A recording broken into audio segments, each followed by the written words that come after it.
Multiverse Collapse. Chapter 1, Chaotic Collapse. Hello there, reader. Yes, I am aware of your existence. I am Crate, god of chaos and discord. Now, to those of you reading, I assume you have heard of my many escapades and triumphs, but I doubt you know the story of my deepest failure. You may think me a heartless monster, but I had love for once. She was the goddess of the moon. Now, you may be thinking, well, where was she in Realm Between Realms? Why didn't we see her in the little show we were at? Well, the goddess of the moon is dead. But let's not get ahead of ourselves. I met her at about 1618 AD. She held control of the tides and all the other stuff the moon does. I'm not too terribly sure if that includes werewolves. I never got to check. But she was beautiful. Or at least I thought so at the time. The form she took was that of a Nico, as they would later be called. I believe the cat one, if there is any other species. She had hair as dark as the night, and skin as pale as the moon. Over the centuries we've known each other, we grew more fond of one another. However, she was never truly here on Earth, as she had to uphold her duties on the moon. I said that one day I would make it to her. I took a vow that I would spare all of mankind had she said the word.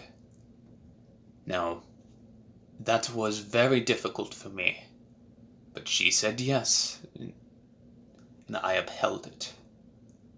But something changed in the next few centuries of talking. By the 1900s, she began asking me of things that even I found lowbrow, but I obliged anyways. I started the war that plunged the world into chaos. Now, don't get me wrong, it was the First World War. The Second World War was all humanity. I had nothing to do with that. Anyways, 1969. Mankind landed on the moon. I knew if the pitiful humans could make it, I most certainly could as well. But by then I was unsure if I wished to. She'd grown bitter and spiteful, but I had to see why. I placed my consciousness in a random human. I don't even remember who, but it was a failsafe to make sure my consciousness lived. I boarded the Apollo 13 rocket that launched and hid amidst the crew. As we approached the moon, I saw what she truly was. She was a vile serpent. She not only commanded the waves, but the storms that lie upon them.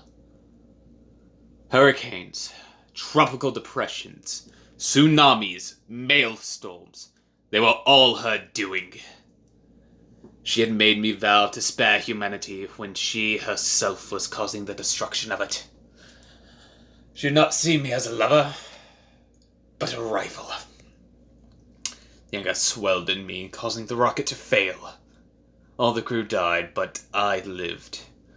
My hatred is what kept me alive. But now the jig was up, and she had to try and kill me.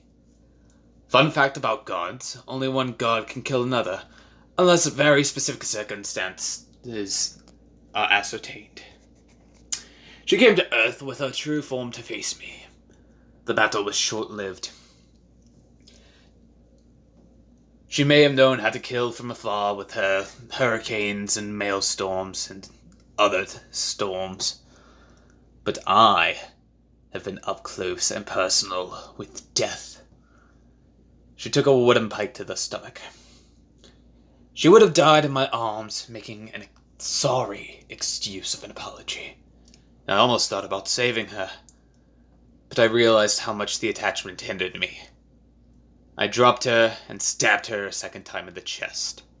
I watched the life in her eyes slowly fade away, and it was glorious. It was that day that the gateway to the multiverse opened. And that was when the elementals appeared. Years later, about 2004 if I recall correctly, a darkness elemental was born. Black hair, white skin, just like her. It took me years, but I have made my greatest achievement ever. Half of the multiverse was destroyed thanks to the death of the goddess's reincarnation. Many people mourned, but many more celebrated as the worlds returned to a sort of peace. People call me a monster. But she was the true villain all along. Now I plan to wipe my world clean. Get rid of this pitiful excuse of sentient life known as humanity. The Fifth World War draws near, and I will be at the forefront.